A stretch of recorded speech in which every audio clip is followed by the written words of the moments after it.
L'air du temps, Léa Moscona. Depuis plusieurs années, on a vu se développer le terme de coaching, une pratique qui cherche à améliorer les performances d'un individu dans tous les domaines. Nous sommes entrés depuis plusieurs décennies dans cette ère du toujours plus, plus de performances, plus de résultats, plus de rentabilité, plus d'efficacité. Aïe, parfois ce n'est pas facile. Eh bien, je vous propose ce matin de parler de coaching avec une coach. Elle est spécialiste du coaching en entreprise et elle s'appelle Audrey Surpin. Bonjour Audrey. Bonjour Léa. Je pense que vous n'êtes pas très contente de la façon dont j'ai présenté le coaching. Et oui, je l'ai un peu présenté de manière négative. C'est vrai que le toujours plus, à la fin, franchement, ça fatigue. Est-ce que le coaching, c'est trop? En fait, ça dépend de quel point de vue on se place. Il y a le point de vue de l'entreprise et le point de vue personnel. Et en fait, le coaching est arrivé en France par ce trop, quelque part. C'est le plus vite de l'arrivée d'Internet, Oui. de l'adaptation au changement, de la flexibilité. Donc, c'est arrivé par là et c'est un peu vrai aussi. Mais Mhm. maintenant, après, il y a eu une évolution du coaching et on n'est plus dans ce trop dans certains domaines, bien évidemment. C'est vrai que c'est dans les années 80-90, on demandait aux gens d'être plus performants, plus rentables dans les entreprises et qu'il y a eu, je pense, on a atteint des sommets tels que finalement aujourd'hui, peut-être depuis quelques années, on s'interroge sur une meilleure qualité de vie et peut-être une meilleure aussi qualité relationnelle. Et vous êtes spécialiste de coaching en entreprise. Pourquoi? Qu'est-ce qui se passe dans les entreprises pour qu'on ait besoin de coaching? Eh bien, en entreprise, il y a justement, pour que ça soit gagnant-gagnant, oui, l'entreprise veut faire plus d'argent et donc avoir des personnes plus performantes. C'est son but. Et à côté de ça, ils se sont rendus compte que la qualité de vie au travail et donc le bien-être des employés améliorait aussi la performance. Ce qui fait qu'on arrive à quelque chose de gagnant-gagnant. Ah, c'est nouveau ça, hein? C'est nouveau, ça arrive de plus en plus, heureusement, quelque part, parce que justement, cette recherche de performance, à la base, poussait à un mal-être Mhm. et d'accompagner les gens sur la gestion de leurs priorités, la gestion de leurs émotions, leur confiance en soi ou même leur assertivité. Mhm. Le fait de s'affirmer, Mhm. de prendre la parole en public, Ouais. permet justement de s'accomplir et quelque part d'avoir des objectifs challengeants personnels. Et oui, tout le monde y gagne. Alors, revenons peut-être sur le terme lui-même. On va pas faire trop d'étymologie, mais le terme, c'est un mot anglais. Qu'est-ce qu'il veut dire à l'origine, à la À base? l'origine, en fait, il y a vraiment 2 origines. Il y a le terme anglais qui vient donc coaching, qui veut dire entraîner et qui Oui, était plus à la base sur un entraîneur sportif, oui, qui était sur le physique et le mental, sur la recherche de performance, tout à justement. fait. Et c'est pour ça que les entreprises ont justement gardé cette technique sportive pour pouvoir pousser à la performance. Mais de manière complètement improbable, en fait, étymologiquement, ça vient d'un mot français. Ah, tiens. C'est le coche, qui est une voiture tirée Ah, mais par oui, les chevaux bien et sûr. donc tirée par un cocher. Et donc Mhm. c'est lui qui Qui entraîne, entraîne, qui bien sûr. accompagne la calèche. Mmh. Donc ça, c'est pour, donc on est resté dans cette idée de personne, qui connaît peut-être des méthodes qui permettent aux gens d'avancer. Justement, quelques mots sur ces méthodes. Est-ce que tous les coachs ont les mêmes méthodes, que ce soit d'ailleurs même en entreprise ou dans la vie privée? Non, il y a autant de méthodes qu'il y a de coachs, Ah oui, vraiment. je m'en Donc, doutais. selon comment ils ont été formés, et donc il y en a vraiment qui vont utiliser des outils et uniquement des outils. Il y en a qui vont utiliser un questionnement pour des Mmh. prises de conscience. Moi, personnellement, je vais travailler plus sur de la psychologie positive, en alliant justement et questionnement et outils. Ouais. Et en fonction de l'objectif et de la situation de la personne, eh bien, on va utiliser des questionnements et des outils différents. À qui ça s'adresse? Est-ce que nous avons tous besoin d'un coach dans notre vie professionnelle et personnelle? Alors, est-ce qu'on a tous besoin? Je Ouais. vais dire non, on n'en a pas Ah! tous besoin. Après, c'est un accélérateur quelque part pour se faire du Mmh. bien. Donc, est-ce qu'on peut, de mon point de vue, est-ce qu'on peut s'en sortir tout seul? Bah, il y en a qui vont justement aller chercher dans du développement personnel Ouais. et vont un petit peu chercher de manière indépendante à améliorer leur vie au quotidien, que ce soit professionnel ou personnel. Un coach va leur permettre de leur poser des questions qu'ils ne se posent pas eux-mêmes Mmh. et donc de vraiment les accompagner dans des directions qu'ils n'auraient peut-être pas pris tout seuls. Oui, parce que parfois c'est difficile d'être seul et de se voir, d'apporter un regard honnête et franc sur sa propre personnalité et on ne voit pas l'image que l'on donne aussi à l'extérieur. Exactement, Hein. l'effet miroir Oui, et le questionnement est vraiment important et c'est pour ça que moi-même en tant que coach, de temps en temps, j'ai besoin moi aussi d'un d'être miroir. coaché. Alors quelle est la différence? Vous avez, cité le terme de développement, personnel. C'est vrai que, on s'y perd un peu, hein. Nous les néophytes, on a du mal parfois à comprendre ce que c'est que développement personnel. Alors dans ce cas-là, on se dit: «Oui, bah, alors quelle est la différence avec, une séance de psy, peut-être une psychanalyse?» Vous voyez? Tout ça, c'est mélangé. On se dit, voilà, comment est-ce qu'on fait le tri là-dedans? Ouais, alors c'est pas vraiment la même C'est chose, alors ça. peut-être parce que je connais, plus, les définitions, mais le développement personnel, on est vraiment sur l'ensemble des démarches qui permettent l'accomplissement de soi et Mmh. l'épanouissement. Alors que le coaching, on est sur de l'accompagnement, Mmh. qui va peut-être se baser sur le développement personnel. Ouais. La psychologie ou la thérapie, par Oui, la exemple, thérapie, la ouais. différence entre le coaching et la thérapie, c'est que, la thérapie, on va aller chercher le pourquoi. Donc on va aller chercher dans le passé, qu'est-ce qui s'est passé pour expliquer la situation Ce présente. que vous ne faites pas du Ce que tout? je ne fais absolument pas. Moi, je vais D'accord. aller voir la situation présente et je vais aller voir le comment, c'est-à-dire comment mettre en action et aller vers des mises en action futures pour aller vers un objectif souhaité. Alors, si vous n'allez pas chercher dans le pourquoi, voyez, qu'est-ce qu'on peut espérer finalement d'un coaching?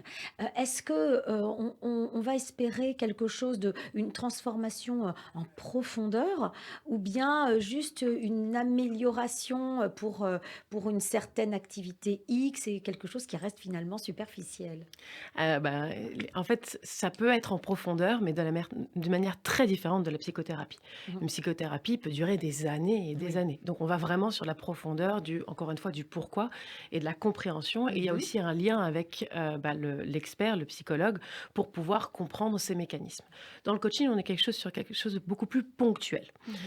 Quand je dis ponctuel, on est sur quelques mois quand même, hein, D'accord. d'accompagnement. En général, je suis sur 3 ou 4 mois et on va aller chercher les mécanismes de réponse et de Ah quelque part oui! changer son mécanisme de réponse. On est De vraiment là-dessus. réponse, c'est-à-dire, dans une situation. Voilà, comment, améliorer son comportement dans telle ou telle situation? Notamment, oui. On peut D'accord. pas tout traiter, Ouais. c'est-à-dire que je vais quand même aller chercher déjà les valeurs de la personne pour qu'elle apprenne à mieux se connaître, Mmh. ses limites, les endroits où elle peut pas aller, Mmh. ses croyances. Alors il y a des croyances qui sont limitantes, qui nous empêchent d'atteindre nos objectifs Mmh. et des croyances qui sont aidantes, qui vont justement nous aider à aller vers, l'endroit où on a envie d'aller. Ouais. Et en ayant tout ça, on va pouvoir comprendre, son fonctionnement, sa perception et comprendre que, oui, on a des forces et des faiblesses. Comment s'appuyer ses forces sur ses Ouais. forces plutôt que sur ses faiblesses? Alors, on va peut-être donner des exemples, hein, pour être, plus parlant. Au sein d'une entreprise et puis dans la vie courante. Au sein d'une entreprise, c'est par exemple comment se comporter avec ses collègues, qu'ils soient, hiérarchiquement plus élevés ou hiérarchiquement, en dessous. C'est ça en fait, par exemple? Oui, alors, c'est notamment quand j'accompagne des managers, j'aime bien Ouais? leur dire: «On va manager, vos collaborateurs, mais on va manager votre manager aussi». Eh oui. Et donc Comment c'est s'adresser aux gens? exactement. Comment peut-être, annoncer une nouvelle pas très réjouissante? C'est un peu ça? L'accompagnement au changement, alors oui, il y a tout ça, il y a aussi, la prise de poste dans une nouvelle fonction, il peut y Oui. avoir, manager des équipes, mais il peut y avoir aussi développer un potentiel. C'est-à-dire qu'on sent qu'il y a un D'accord. potentiel chez un collaborateur et on a envie de le développer, on peut aller là-dessus aussi. Mais après on peut être sur, en réunion, comment prendre la parole en public et être plus à l'aise, gérer son temps, ses priorités. Donc on a vraiment différentes, thématiques qui sont, récurrentes. Souvent, c'est quand même le management, comme je Ouais, disais, ouais. de ses équipes et de ses managers. Oui, parce que parfois, il peut y avoir quelque chose qui coince, hein, que ce soit, quelqu'un le manager, hein, le chef, le boss, il peut y avoir quelque chose en lui qui coince et qui n'arrive pas à surmonter pour pouvoir diriger. Est-ce que ça peut être ça? Alors oui, et en même temps, on ne changera jamais la personne qui est en face de nous. Et c'est quelque chose Mmh. qui est vraiment important à garder en tête dans le coaching, c'est que on va pas changer l'environnement, on va pas changer les gens avec qui on travaille. En revanche, on peut se changer soi, enfin, en tout cas évoluer sur sa réponse et sur sa situation. Et ça, on peut choisir sa réponse. Mmh. Donc si je n'aime pas mon manager parce que il a une personnalité que je déteste et ça arrive, Oui.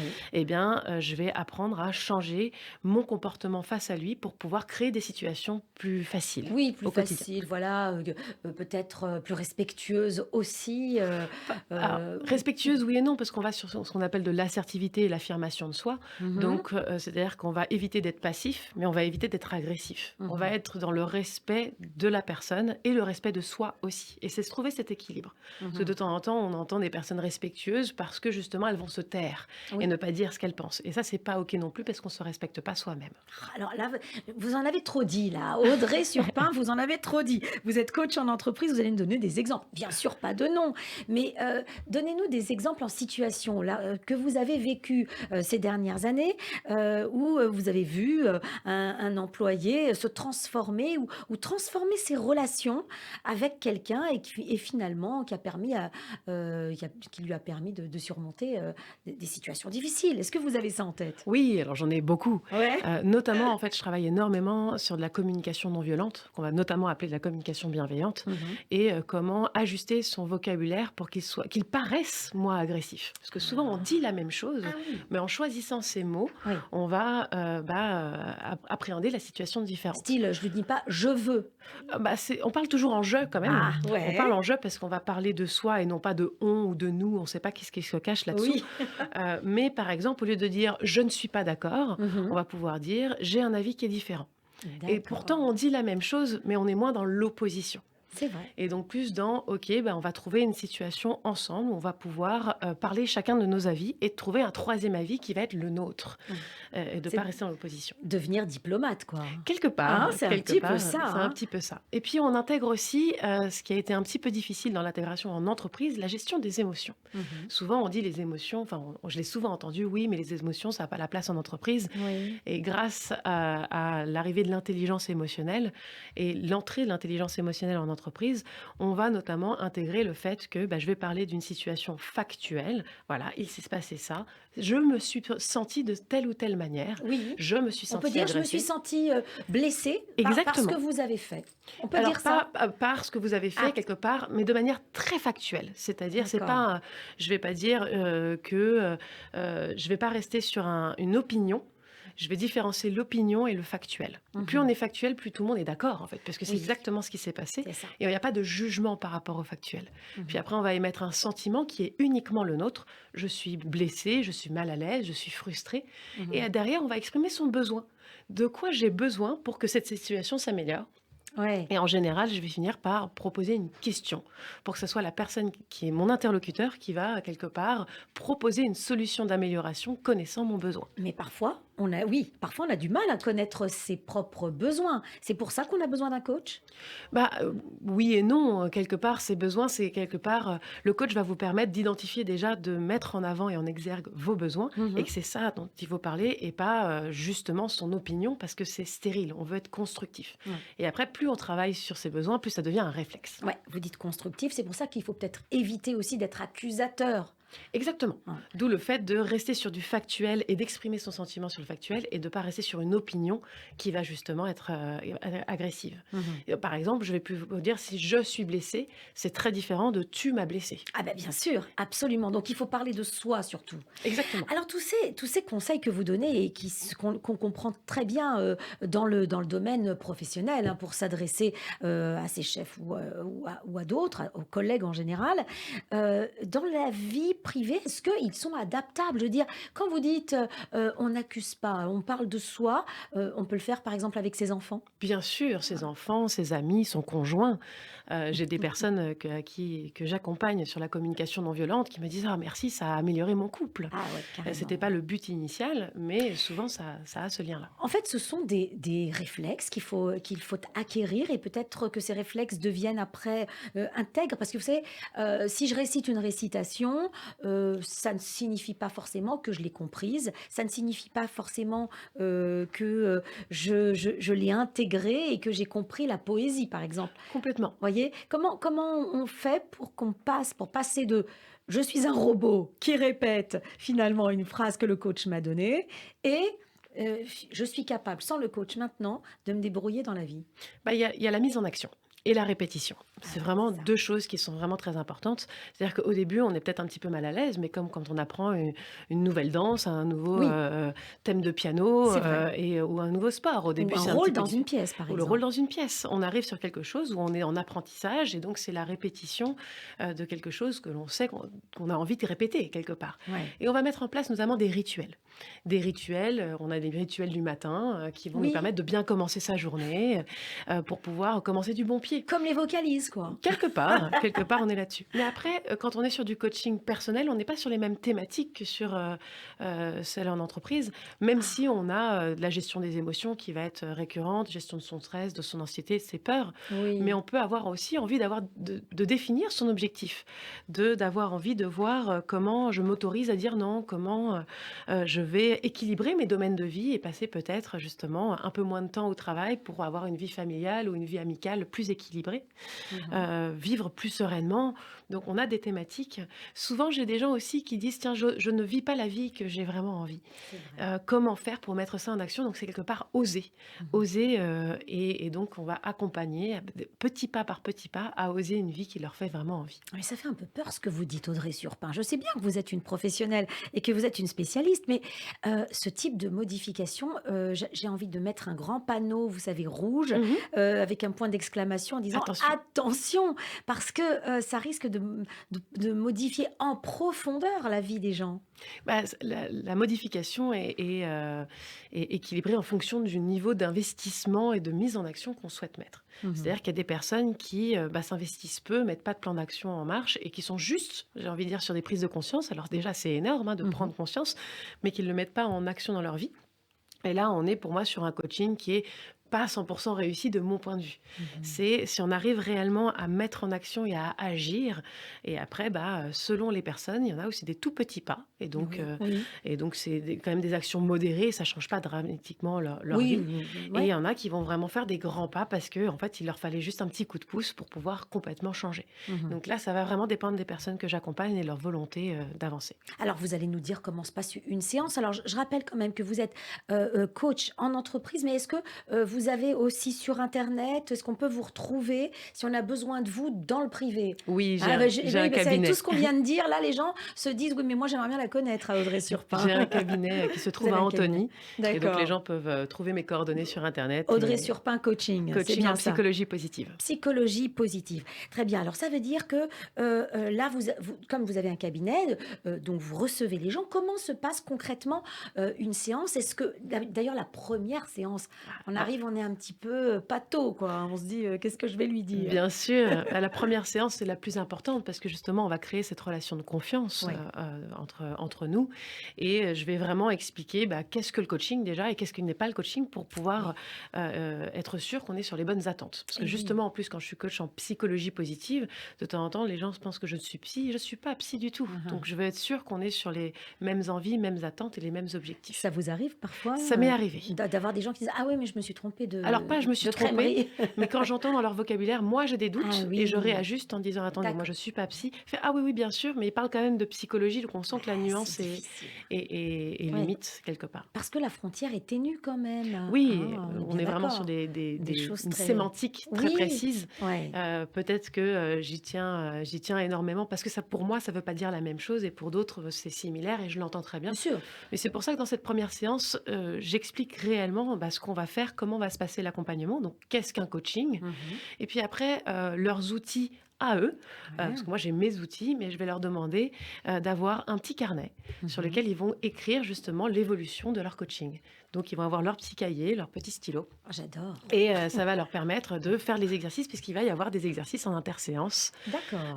que ça soit sur les valeurs, que ça soit sur les domaines de vie, ou des tests de personnalité si on va apprendre à mieux se connaître. Alors si je comprends bien, vous posez des questions, à ces personnes et ensuite les personnes en dehors de la séance, elles doivent travailler, je veux dire, elles seules. Elles Ah, vous donnez des «devoirs» entre elles guillemets. peuvent, Elles peuvent. elles peuvent. Alors, Ah oui, j'ai dit «doigts». et Je oui, dois oui. pas ouh là là, ça va Il y a être jamais compliqué, hein. d'obligation, c'est toujours en fonction de la Ouais, personne. ouais. Mais c'est vrai que, je vais essayer de déterminer aussi le niveau de plan d'action et de mise en action qu'ils veulent mettre en place. Mmh. Après, je commence quand même souvent par, justement, apprendre à mieux se connaître, connaître ses valeurs et pour pouvoir, mettre en exergue justement, qui est cette personne et souvent mettre des mots sur qui on est, on n'a jamais fait ce travail-là. Mmh. Et donc d'aller identifier que la justice est très importante pour nous, l'honnêteté Oui. est très importante pour nous Ouais. et l'impact dans la situation que l'on veut traiter va être à chaque fois assez démesuré. Mmh.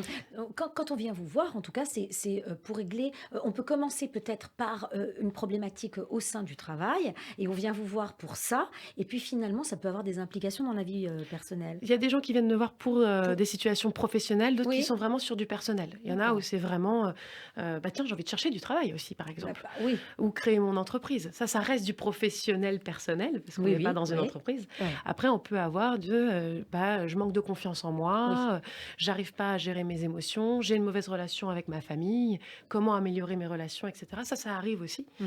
Et j'ai des gens aussi qui ont fait des thérapies pendant des années Oui. et qui en ont un petit peu marre. Ça et encore une fois, Oui. la thérapie, c'est génial, hein, faut pas Oui, c'est juste oui, des mais thématiques que et des ces objectifs. personnes-là ne voient pas le de chemin plus éloigné, en tout cas avec cette méthode, de thérapie. De vraiment de Ouais. mise en Après, c'est le action, regard qu'on porte aussi sur exactement. sur Parce la qu'en fait, quel que soit l'objectif, que je vais appeler moi personnellement une demande initiale, mmh. on va d'abord avoir, bah, la situation, ce que j'appelle l'état présent.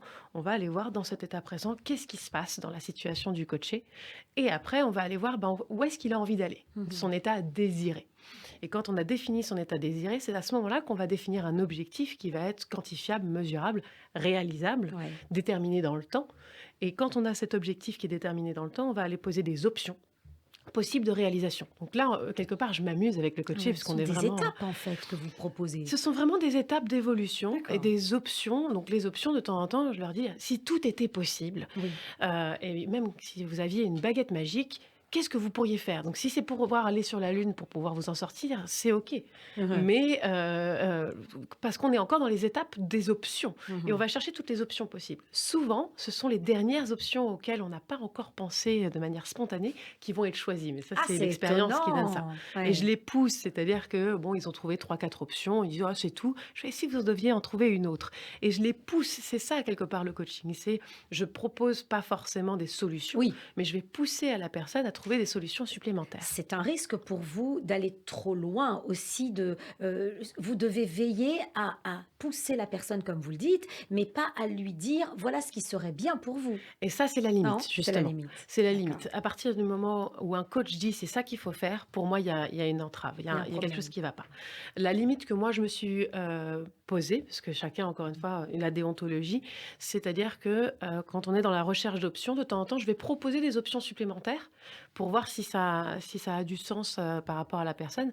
Mais on est sur, quelque part, une énumération de possibilités et non Mmh. pas: «Tiens, prends celle-là». Oui, c'est ça Bon, et ces possibilités, ce sont celles qui ont été, décrites par la personne, c'est-à-dire par j'allais dire le patient, mais c'est pas le on n'est pas coaché. le coaché, voilà donc c'est lui qui propose ce qui peut être, c'est-à-dire les possibles finalement. Exactement, c'est vraiment les grands possibles. Après moi, là où j'oriente, Ouais. ça va être sur par rapport à l'objectif. J'ai créé personnellement une méthode basée sur la psychologie positive, que Mmh. j'ai appelée la dynamique des cercles et suivant, bah, son objectif, on va aller utiliser différents cercles et je vais lui dire: «Bah, dans ce cercle-là, comment on va avancer? Quels sont les plans d'action?»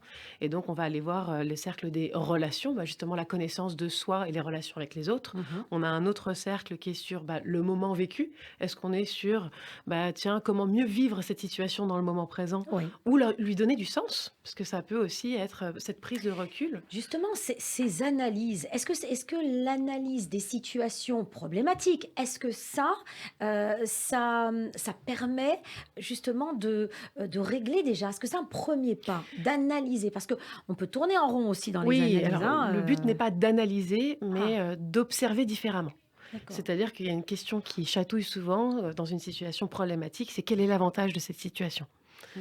Et là, on me regarde, «Comment ça l'avantage?» Oui, alors ça fait mal, c'est difficile, très bien, mais quel est l'avantage de cette situation? Ouais, les gens là, ils restent quoi quand Eh vous leur bah posez cette question? bah, il y a un petit moment de flottement et c'est OK parce que, bah, on n'a pas l'habitude et c'est notamment des techniques de psychologie positive pour pouvoir identifier, oui, il y a des choses qui vont pas bien et il faut les accepter, mais dans Ouais. ces situations qui ne vont pas bien, il y a aussi des choses qui vont bien. pourquoi ça m'arrange.